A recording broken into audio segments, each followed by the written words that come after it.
À la sortie d'un match, d'une boîte de nuit ou d'un théâtre, où peut-on s'attabler à Paris au beau milieu de la nuit? Pour le dernier épisode de notre série, Yannick Le Gall et François Desraux nous emmènent dans un restaurant qui fleure bon la tradition. En plein cœur des Halles, la brasserie parisienne est connue dans le monde entier. Avec les années, quel big patachon. Sa renommée, le pied de cochon la doit avant tout à la convivialité. Toutes les nuits depuis 28 ans, Marcel accueille, Là, on fait la fête, conseille on s'amuse. et soigne aux petits oignons les clients noctambules. La rillette, en chemin, elle rencontre. Les gens, ils viennent manger au pied de cochon ou ils viennent vous voir? Déjà, ils viennent pour me voir, parce que ça, c'est Marcel, c'est une célébrité. Et après, ils viennent pour manger. Ils viennent pour manger la rillette, hein, le pied de cochon, et c'est incontournable. Dans les cuisines, le chef s'active. Allez, ça marche en direct, une gratinée, un pied grillé. Ici, tout est frais. 500 couverts sont servis chaque nuit. Fruits de mer, tartare de bœuf, entrecôte. Mais 2 plats phares sont à la carte, la soupe d'oignon gratinée et le fameux pied de cochon. 100 et 120, ouais. Une soirée comme aujourd'hui, à peu près 100-120 pieds de cochon.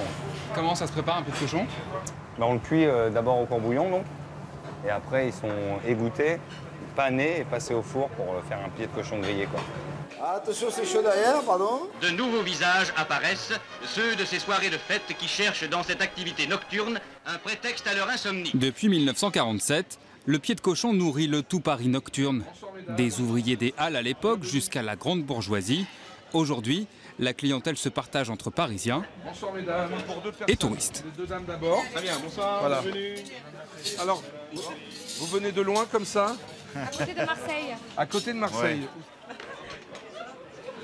Ça fond dans la bouche, c'est plein de saveurs et c'est un régal, quoi. Voilà. Je conseille. Ça me fait plaisir. Vous présentez comme un aubergiste. Ah, je le revendique.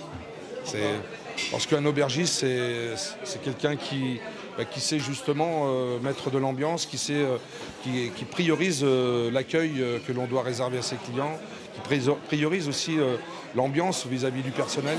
Attention, monsieur, c'est chaud. Au fil de la nuit, le restaurant n'est jamais vide. Si pour certains il est tard, d'autres sont affamés en sortant de boîte de nuit. J'ai faim. J'ai super faim, c'est le seul truc, c'est j'ai faim. Putain, vous comprenez pas, vous? Tu peux prendre un super. Alors c'est comment? C'est pas mal, c'est bien. Honnêtement, c'est bien. Chaque année, 200 000 couverts sont servis dans la mythique brasserie parisienne.